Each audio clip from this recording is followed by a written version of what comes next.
दोस्तों, एक महिला अपने जवान बेटे के साथ सऊदी अरब घूमने के लिए गई थी, लेकिन जब वहां से वापस आती है तो उसके 5 से 6 महीने बीतने के बाद एक दिन अचानक उसके पेट में दर्द शुरू हो जाता है और उसका पति तुरंत उस महिला को लेकर के हॉस्पिटल में चले जाते हैं। तो डॉक्टर साहब उसका जांच वगैरह करते हैं और फिर वह कहते हैं कि दरअसल आपकी जो पत्नी है वह मां बनने वाली है और 6 महीने की प्रेग्नेंट है। अब साथियों, जैसे इस बात को उसका पति सुनता है, वह काफ़ी गुस्सा भरी नज़रों से अपनी पत्नी को देखने लगता है और फिर इसके बाद जब साथियों वह अपने घर आता है तो अपनी पत्नी को कहता है कि मैंने 7 महीने से तुम्हारे साथ कुछ भी नहीं किया, तो फिर तुम्हारे पेट में यह बच्चा किसका है? तुम प्रेग्नेंट कैसे हो सकती हो? इसके बाद साथियों जो महिला थी वह कुछ देर तो कुछ नहीं बोलती है, लेकिन जब उसका पति बार बार यहाँ तक कि पूछता है, फिर जो बताती है उसे सुन करके उसके पति के पैरों के तले से जमीन खिसक गई। वाकई में दोस्तों, आज की जो यह घटना है जब आप भी सुनेंगे तो कहीं ना कहीं आप भी सोचने पर बिल्कुल मजबूर हो जाएंगे। तो चलिए आगे बढ़ते हैं। अब कहानी को साथियों बिल्कुल विस्तार से हम समझते हैं। यह घटना है रियाद की, जो एक व्यक्ति रहा करता था जिसका नाम था फैसल रहमान और उसकी उम्र अभी 55 साल के आसपास थी। उसकी पत्नी का नाम नादिया था और उसका एक बेटा भी था जिसका नाम आरिफ था। आरिफ साथियों दुबई में रह करके किसी आईटी कंपनी में जॉब किया करता था और दुबई से अक्सर अपने माता पिता को फ़ोन करता था और उनके बात भी कर लिया करता था। और इधर जो उसके पिताजी थे फैजल रहमान, वह भी किसी बहुत अच्छी कंपनी में मैनेजर के तौर पर वर्क कर रहा था, इसलिए उसके घर में साथियों पैसे की कोई भी यहाँ तक की कमी नहीं थी। परिवार के सभी लोग बड़े ही ऐशो आराम से ज़िंदगी जी रहे थे। इसी तरीके से साथियों उसका परिवार भी चल रहा था। लेकिन एक दिन क्या होता है कि फैसल रहमान की जो पत्नी होती है नादिया, अचानक से उसके पेट में दर्द शुरू हो जाता है और वह दर्द काफ़ी असहनीय होता है। वह दर्द को बर्दाश्त नहीं कर पाती है और कुछ ही घंटों के अंदर में उसकी मौत हो जाती है। अब साथियों फैसल रहमान जो होते हैं इस घटना की जानकारी अपना बेटा आरिफ को देते हैं। अब जैसे ही आरिफ साथियों इस बात को सुनता है तो वह दुबई से फ्लाइट लेता है और सीधा रियाद चले आता है। रियाद आने के बाद उसकी जो माँ होती है नादिया, उसका अंतिम संस्कार करते हैं। उसके घर में पूरा दुख का साथियों माहौल था। लेकिन जैसे जैसे समय बीतता गया धीरे धीरे सब कुछ बिल्कुल नॉर्मल होने लगता है। फिर कुछ दिन के बाद जो फैजल रहमान होता है वह भी अपनी ड्यूटी जाने लगता है और फिर रोज़ की रूटीन जो होता है उसी तरीके से सभी लोग जीने लगते हैं।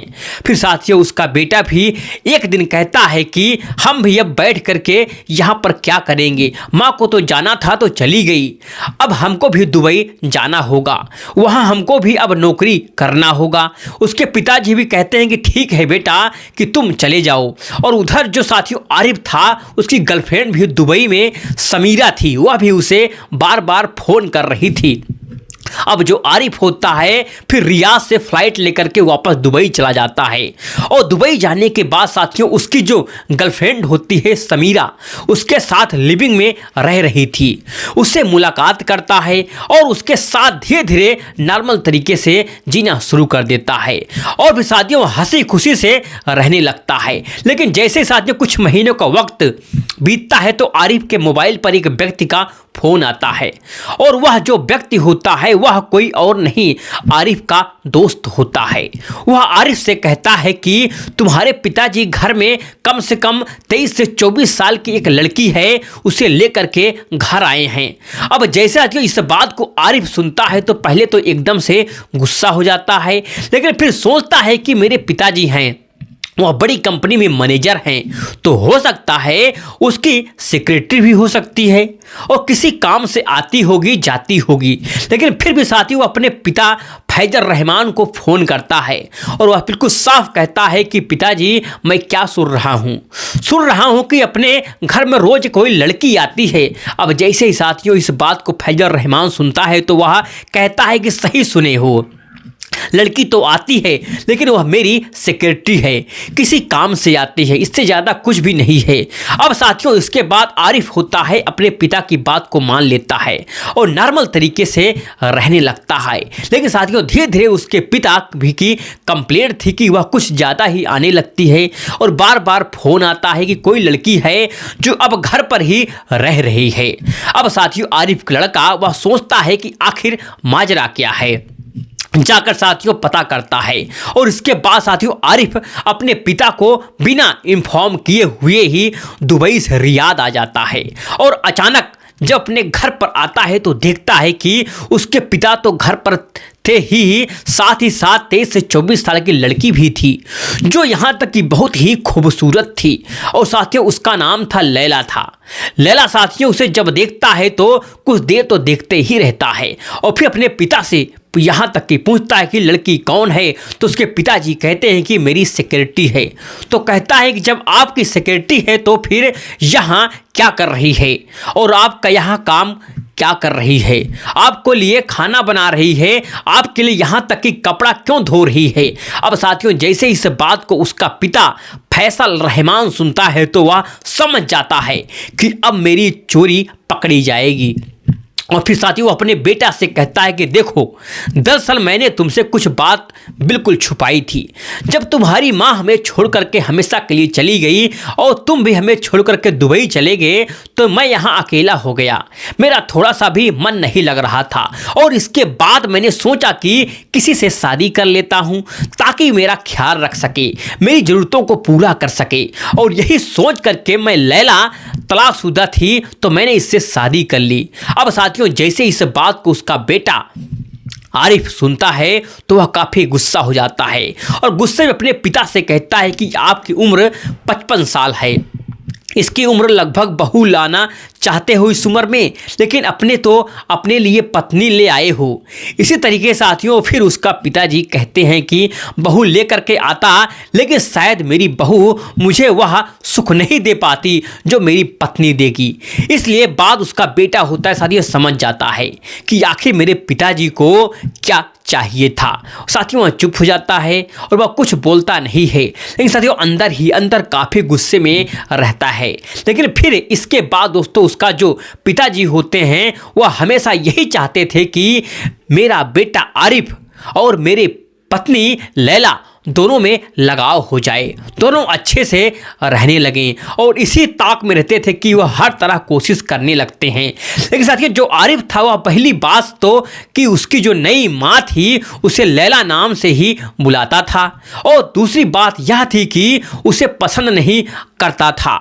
इस तरीके से साथियों लगभग 20 से 30 दिन तक वक्त गुजरता है और फिर एक दिन होता क्या है कि यह लड़का आरिफ अपने पिता को कहता है कि मैं वापस दुबई जा रहा हूं, अब दोबारा कभी भी सऊदी अरब में वापस नहीं आऊंगा। अब जैसे ही साथियों इस बात को फैजल रहमान सुनता है तो अपने बेटे आरिफ को इमोशनल ब्लैकमेल करना यहाँ तक कि शुरू कर देता है, उससे कई तरह की साथियों बातें करता है। फिर आखिरकार इसके बाद उसका बेटा जो साथियों आरिफ खान था वह कुछ दिन और रहने का साथियों फिर से वह फैसला लेता और फिर इसके बाद धीरे धीरे समय बीतने लगता है। लेकिन कुछ दिन का समय बीतता था तो जो आरिफ होता है उसकी माँ लैला जो थी दोनों के बीच हल्की फल्की बातें खोना शुरू हो जाती है। जब दोनों को बातचीत करते हुए साथियों देखता है तो जो फैजल रहमान होता है बहुत ही ज़्यादा खुश हो जाता है और वह सोचता है कि अब दोनों में बातचीत शुरू हो गई है। धीरे धीरे एक दिन जो मेरा बेटा है उसे माँ के रूप में स्वीकार भी कर लेगा। इसी तरीके से कुछ दिन का साथियों और वक्त बीतता है तो जो लैला होती है अब इसे खान पान भी साथियों देती है, को खा पी भी ले क्या करता था। अब धीरे धीरे दोनों में दोस्तों लगाव बढ़ने लगता है। फैसल रहमान दोनों का लगाव देख करके बहुत ही ज़्यादा खुश होता है। वह सोचता है कि अब दोनों में लगाव बढ़ रहा है, जरूर एक दिन इसे माँ के रूप में स्वीकार कर लेगा और फिर से जो मेरा परिवार है वह हरा भरा हो जाएगा। इसी तरीके से धीरे धीरे वक्त साथियों बीत रहा था। लेकिन एक दिन क्या होता है जो आरिफ था वह अपने पिता से कहता है कि मैं सऊदी अरब में से आया हूँ, तो सोच रहा हूँ अब अभा घुमा करके मैं आऊँ। उसके पिताजी साथियों कहते हैं कि ठीक है, तुम घूम करके आओ। और इसी बीच साथ उसकी जो पत्नी होती है लैला, वह भी आरिफ से कहती है कि मैं भी बहुत दिनों में सोचती हूँ कि कभी अभा घूमने में जाऊँ, इसलिए मैं चाहती हूँ कि मैं भी अपने साथ घूमने के लिए मुझे ले चलो। जो बेटा होता है साथियों आरिफ, वह काफ़ी गुस्सा हो जाता है। वह कहता है कि अगर तुम्हारे साथ मुझे जाना होता तो मैं तुम्हें कहीं नहीं ले जाऊंगा। फिर जो उसकी साथियों माँ होती है यानी कि जो लैला होती है, वह आरिफ से बहुत ज़्यादा जिद करने लगती है, उससे बहुत ज़्यादा रिक्वेस्ट करने लगती है। और फिर साथियों ऐसी कुछ बातें कहती है कि उसका जो बेटा आरिफ उसे साथ ले जाने के लिए बिल्कुल तैयार हो जाता है। और फिर जो लैला होती है अपने पति फैसल रहमान से पूछती है कि क्या मैं आरिफ के साथ अभा घूमने के लिए जा सकती हूँ। साथियों इस पर जो फैसल रहमान होता है वह सोचने लगता है कि अगर दोनों माँ बेटा साथ घूमने के लिए जाएंगे तो दोनों में लगाव बढ़ेगा, दोनों एक दूसरे को जान पहचान लेंगे, तो शायद जो मेरा बेटा है मेरी पत्नी को माँ के रूप में पूरी तरीक़ा से स्वीकार कर लेगा। और फिर यही सोच के साथियों वह अपनी पत्नी लैला को जाने की इजाज़त दे देता है। अब साथियों जो लैला होती है अपना सामान वगैरह पैक करती है और उसके बाद उसका जो साथियों बेटा होता है आरिफ, उसके साथ अभा चली जाती है। जब साथियों वो जाती है तो उसका एक होटल में कमरा लिया जाता है और उस कमरे में साथियों एक दिन का वक्त गुजरता है, 2 दिन का वक्त बीतता है और फिर तीसरे दिन क्या होता है कि जो साथियों आरिफ होता है वह शराब की बोतल लेकर के आता है और होटल के कमरे में बैठ करके पीने लगता है। जब वो साथियों पी रहा था तो लैला आरिफ को कहती है कि तुम ऐसा आखिरकार क्यों कर रहे हो, कहीं से भी ठीक नहीं हो, मुझे नहीं पता था कि तुम ड्रिंक भी करते हो। इसके बाद साथियों आरिफ उसे डांट देता है, कहता है कि तुम अपने काम से काम रखो, ज़्यादा मेरी माँ बनने की कोशिश बिल्कुल मत करो। साथियों इसके बाद लैला चुप हो जाती है। धीरे धीरे जब से उसे काफ़ी नशा हो जाता है तो वह बेड पर सो जाता है। रात के साथियों 12 बज चुके थे। अब जो लैला भी होती है उसी बेड पर सो जाती है, लेकिन थोड़ी ही देर के बाद आरिफ भूल जाता है कि उसके साथ कौन सो रहा है। साथियों उसे लगता है कि उसकी गर्लफ्रेंड समीरा सो रही है। लैला को अपना प्रेमिका समझकर साथियों उसके पास जाता है और उसके साथ नज़दीकियां बढ़ाने की यहाँ तक की कोशिश करने लगता है और फिर पूरी रात दोनों के बीच साथियों संबंध बन जाते हैं। और सुबह होने पर जब फ़ोन आता है तो उसकी गर्लफ्रेंड समीरा पूछती है कि तुम दुबई कब आ रहे हो। तो साथियों आरिफ कहता है कि मुझे थोड़ा सा समय लगेगा क्योंकि मैं घूमने आया हूँ। और इस पर साथियों समीरा कहती है कि तुम अकेले गए हो, मुझे भी बता देते। लेकिन आरिफ साथियों कहता है कि मैं अकेला नहीं हूँ, मेरे साथ लैला भी आई है जो मेरे पिता की पत्नी है। अब जैसे साथियों यह बात समीरा सुनती है तो वह काफ़ी गुस्सा हो जाती है और दोनों के बीच साथियों झगड़ा हो जाता है और फिर फ़ोन कट जाता है। और इसके बाद साथियों जो कुछ हुआ था वह सिलसिला कई दिनों तक यहाँ तक कि चलता रहता है। लगभग 1 हफ्ते का वक्त गुजरने के बाद साथियों दोनों वहाँ से चेक आउट करते हैं और वापस वहाँ से रियाद आ जाते हैं। रियाद आने के बाद नॉर्मल तरीके से जीने लगते हैं, सभी लोग अपने अपने काम में लग जाते हैं। लेकिन साथियों जो आरिफ होता है उससे वापस दुबई जाने का मन ही आखिरकार नहीं कर रहा था। वह लैला को मन ही मन साथियों बहुत पसंद करने लगा था, उसे कहीं ना कहीं साथियों वह प्यार करने लगा था। इधर जो लैला भी थी साथियों उसको जो पति फैजल रहमान था उससे दूर रहने लगती है और उससे कतराने लगती है। फैजल रहमान से नोटिस करता है कि जब से वह वापस घूम करके आई है मेरे से दूर रह रही है, लेकिन साथियों फिर भी उसे इग्नोर कर देता है। वह सोचता है कि वैसे मुझे चाहिए क्या, 2 वक्त की रोटी जो मुझे दे सके। अब साथियों जो उसका बेटा था आरिफ, वह जो मेरी पत्नी लैला है, दोनों में से इतना अच्छा लगाव बढ़ गया है, दोनों एक दूसरे से अच्छे खुशी से रह रहे हैं, तो मुझे अब क्या चाहिए, वह तो मिल ही रहा है। साथियों यही सोच करके वह सारी चीज़ों को उसका पति इग्नोर कर देता है। एक साथ जैसे ही लगभग साथियों 4 से 5 महीने का वक्त गुजरता है कि एक दिन साथियों उसका जो पति होता है लैला उसके पेट में दर्द होने लगता है। अब साथियों उसका पति होता है फैजल रहमान, उसको लेकर के हॉस्पिटल में जाता है। वहाँ डॉक्टर्स उसका जांच वगैरह करते हैं और इसके बाद जब साथियों रिपोर्ट आती है तो फैजल रहमान से कहते हैं कि आपकी पत्नी माँ बनने वाली है, 6 महीने की प्रेग्नेंट है। अब साथियों जैसे इस बात को फैजल रहमान सुनता है तो वह काफ़ी गुस्सा हो जाता है और गुस्से भरी सी नज़रों से अपनी पत्नी को देखने लगता है। और फिर इसके बाद साथियों वहाँ तो कुछ भी नहीं बोलता है, लेकिन जब घर आता है तो अपनी पत्नी लैला से पूछता है कि मैंने तुम्हारे साथ कुछ किया ही नहीं, फिर यह सब क्या है, तुम माँ कैसे बनने वाली हो और तुम्हारे पेट में जो बच्चा है किसका है। अब साथियों जैसे इस बात को लैला सुनती है तो कुछ देर तो उसकी साथियों बोलती बंद हो जाती है और फिर कुछ बोल ही नहीं पा रही थी। लेकिन फैजल रहमान से जब बार बार पूछता है तो लैला कहती है कि दरअसल जो बच्चा है वह आपके ही बेटे आरिफ का है और मैं आरिफ अब एक साथ रहना चाहते हैं, हम दोनों शादी यहाँ तक की करना चाहते हैं। अब साथियों जैसे इस बात को फैजल रहमान सुनता है तो उसके पैरों के तले बिल्कुल यहाँ तक की ज़मीन खिसक जाती है। वह कहता है कि ऐसा हरगिज नहीं होने दूंगा, मैं अपने बेटे को तलाकशुदा महिला से शादी करने नहीं दूंगा। वैसे भी तुम मेरी पत्नी हो, तुम मुझसे शादी कर चुकी हो, भला कोई भी माँ अपने बेटे के साथ ऐसा कैसे कर सकती है। लेकिन साथियों लैला और आरिफ दोनों मानने के लिए बिल्कुल तैयार नहीं थे।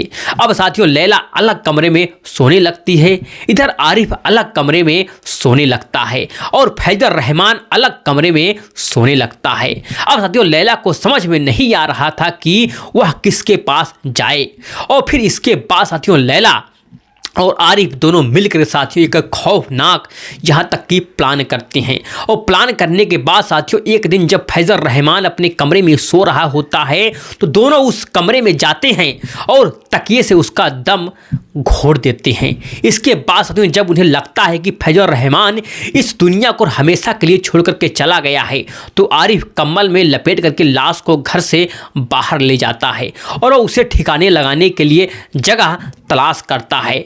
आखिरकार साथियों उसे शहर के बाहर कचरे का बड़ा ढेर दिखाई देता है।